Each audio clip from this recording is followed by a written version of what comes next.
Namaskar. Good evening. Before we begin this presentation, here's a small question for you. What's common to these individuals? Naman Mathur, Aditya Sawant, Tanmay Singh, Jonathan. Well, if these names are completely new to you, may I inform you, my dear viewer, that these are the most popular gamers of India today.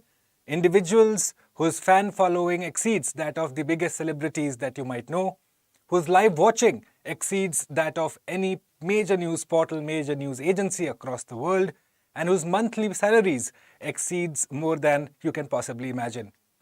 Hello and welcome to StudyIQ English IAS. I am Bhuvan Apurva Jha. As on this day, on the day when Battlegrounds Mobile India, popular game, is now going to make its comeback close to a year after it was banned by the government of India, an apt day to discuss the state of online gaming in India, state of esports in India, and whether indeed it is going through a crisis or has it turned a page. First up, let's look at the whole issue at hand. The basics of the esports industry in India. Well, to put it mildly, it's a behemoth. Even in its nascency, it's just gotten off the blocks, and yet it's making its mark not just in India, but across the world. Valued at, believe it or not, 13,500 crores already.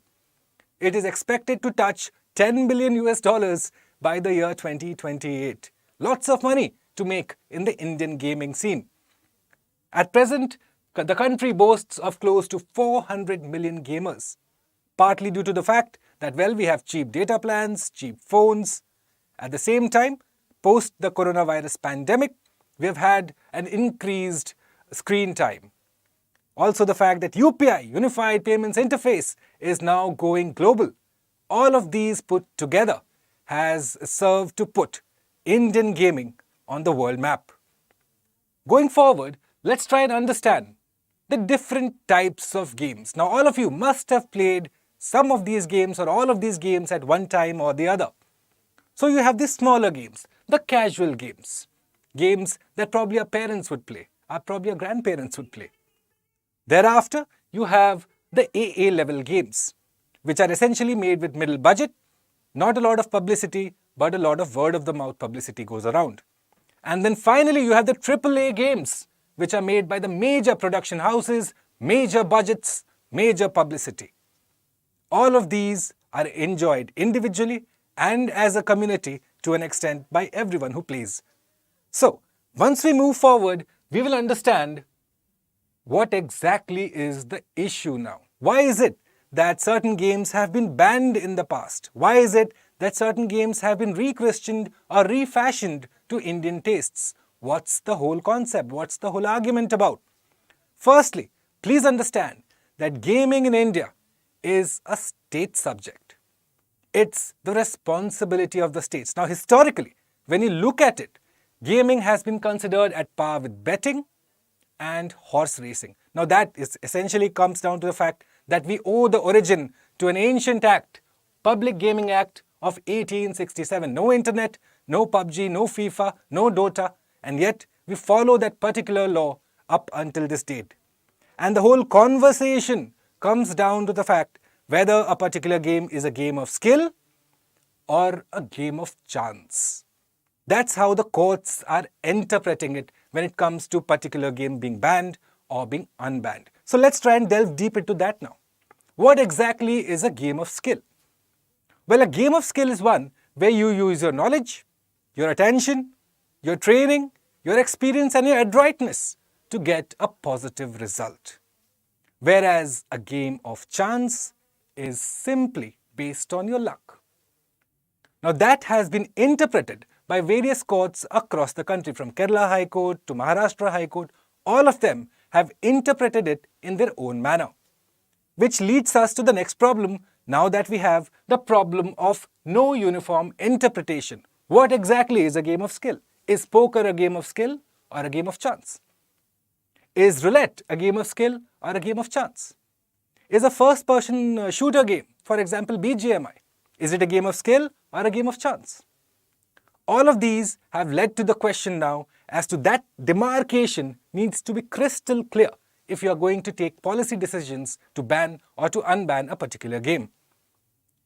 Similarly, at this particular moment, we know that this particular act does not apply to the games where the skill factor comes into play.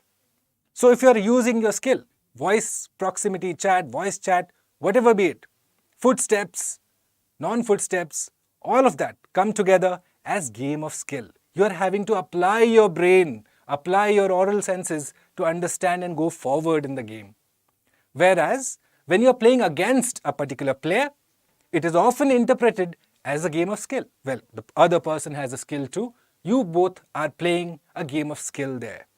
However, if you are playing against the house, say blackjack or roulette, then it is often interpreted as a game of chance. There is luck involved. Now, why is this demarcation important, you might ask? Well, it's important because the winnings that come out of it are determined by the game of skill or game of chance. The taxation essentially is determined by a game of skill or a game of chance. Going forward, now let's try and understand the laws for online gaming in India.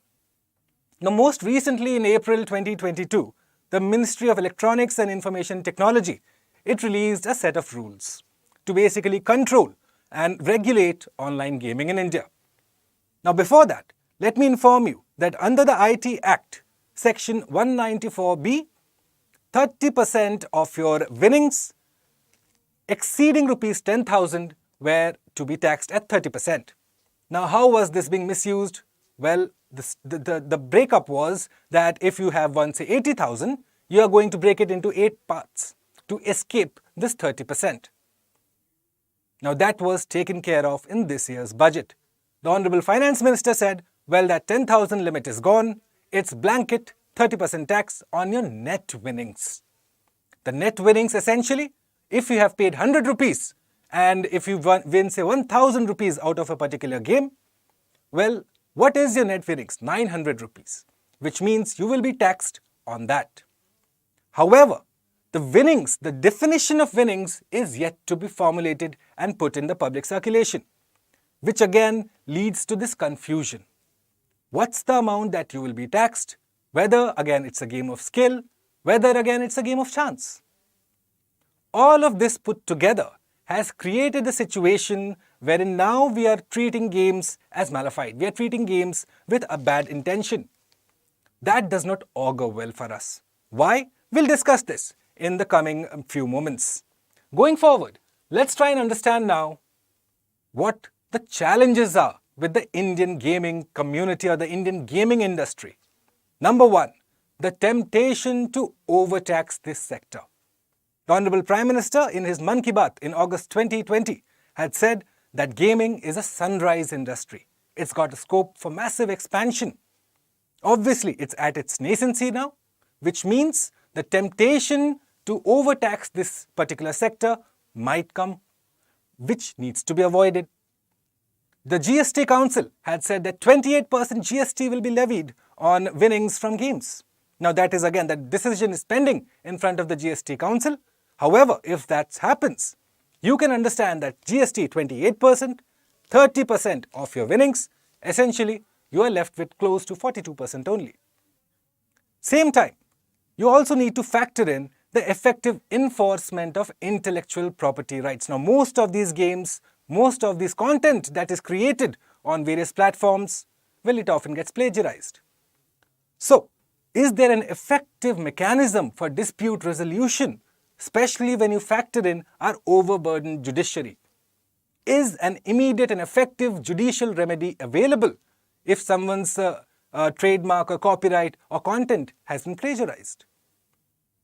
The bigger problems now follow. We have the problem of privacy. Doxing is common in the gaming community. At the same time, child rights. You have people, players who are 10, 11, 12 years old, who are streaming, who are playing games online, being exposed to malicious comments, hateful comments, abuse. How is that fair to the child who's streaming, who's playing a game? That needs to be taken care of too. Maybe from my side, I could suggest that probably the National Commission for Protection of Child Rights could come up with a set of guidelines to make sure that the interests of that child who's playing a game online is protected. At the same time, you look at the problems of doping. Adderall is one thing that is often consumed by these gamers so as to maintain focus and intensity. How is that fair? These are young, impressionable minds. In their formative years, if they're already doping, how are they going to go in the future? What kind of citizens will they be? That also needs to be factored in urgently. Similarly, you have problems of online harassment and trolling. So much so that online disputes have been taken to offline centers. That doesn't augur well. Women gamers, female gamers are often targeted with bad abuse, rape threats, death threats. Again, not a big problem area insofar as protecting the interests of the female gamers is concerned. At the same time, you look at asset transfer and interoperability, which means at some point, you will need to include the blockchain technology to make sure that people who are investing their time, their money, their effort in doing whatever they're doing in a particular game, well, that is protected. That is not infringed upon by a third party. And finally, the shelf life of the gamers is unknown. At the moment, we just don't know. The industry has just taken off. It's been, 3, 4, 5 years. We have seen many names come and go. The names I told you are the famous gamers, the established gamers. However, for every 4 names that I take, there are 40,000 who have tried and failed, which means they need to be introduced to some other forms of livelihood too, which is again a central point that we will discuss going forward in this video. Now let's understand the current status. So what is the current status? Well, in April 2023, the government asked these gaming companies and the industry to essentially form a SRO, a self-regulatory organization. Just like the media, the gaming industry would self-regulate. However, close to a month and a half after that, no steps have been taken by these gaming entities so far. Which is why the government has issued an ultimatum saying if you don't do it, we'll do it for you. The government has also asked to include safeguards for children, especially warning messages if they are online for an elongated period of time. The government has also asked for these gaming companies to appoint a compliance officer, a nodal authority for the government to reach out for dispute resolution. None of that has happened yet. And finally, we come to the important part of this discussion, the debate around data localization and data residency, one that is often attributed to PUBG being banned a couple of years ago, one that was often also attributed to BGMI being banned last year. The whole problem arises when the data of the people, the gamers, is compromised by the entities that run these games. So let's understand now the difference between data localization, data residency, and then the larger concept of data sovereignty. Going forward, now what exactly is data localization? Well, to put it simply, it's the practice of keeping data within the region it originated from, which means within the territorial boundaries of the particular country. Now, data localization and data residency are sometimes used interchangeably, often incorrectly. Data residency is essentially the geographical location of the particular data. Sometimes you have data being stored in friendly foreign countries. That again is a part of data residency. Data localization is the holistic term for this process. Now we come to the factor of data sovereignty, which means if your and mine data is compromised, or if it goes in the hands of wrong people, the laws of the land should be able to catch them.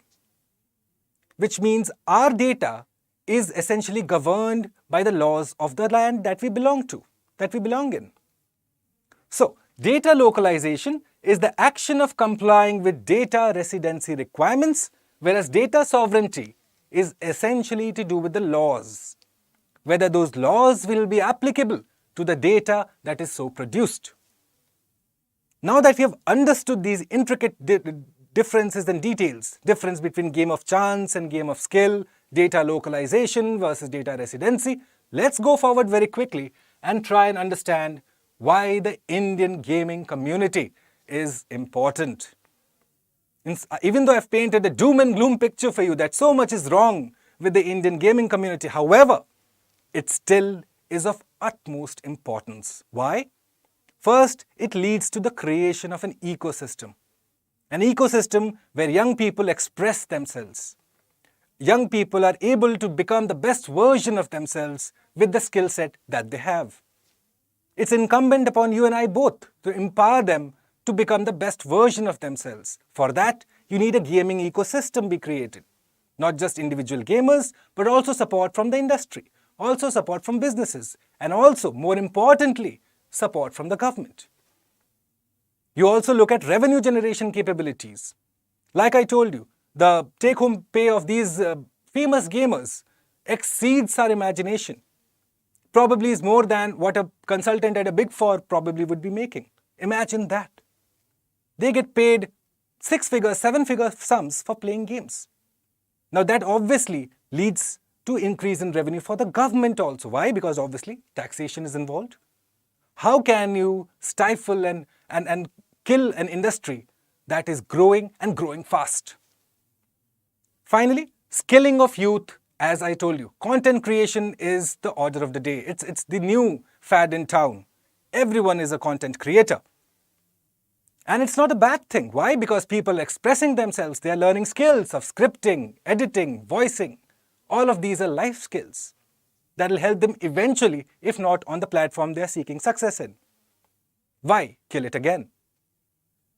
Again, at the same time, they have the potential to be ambassadors of India's soft power. We all talk about K-pop and this pop and that pop. Well, our gamers can be the next ambassadors of India's soft power, especially considering our films are no more as good as they used to be. So, the Indian gaming industry has the possibility to possibly fill in the void and probably go over and above what has ever been experienced in terms of India's soft power projection is concerned. And finally, they serve as new career avenues. Not everyone is going to be a civil servant, not everyone is going to become a management trainee. Some people are going to become good content creators, good gamers. And if India indeed is to become a $1 trillion economy, you need people from all walks of life to become the best version of themselves in whatever skill set that they have. Which is why it's important that the Indian gaming community and the Indian gaming industry at large be nurtured, be facilitated, and be empowered. For they will lead India into the next century. These are young people, 14 to 25. Why kill their dreams and aspirations when we can empower them to become the best version of whatever they are? In fact, that has been the order of the day. Esports is now all set to make its debut as a full-fledged medal sport at the upcoming Hangzhou Asian Games. Yes, indeed, that's correct. All these people who tell you, you know what, online gaming is not going to lead you anywhere, well, you should show them this video. We have 4 young individuals, in fact, a 15-member team that is now headed to Hangzhou, and they will be competing in various games. Dota, FIFA 22, Street Fighter and League of Legends. Individuals Mayank Prajapati, Mihir Ranjan, Harman Tikka.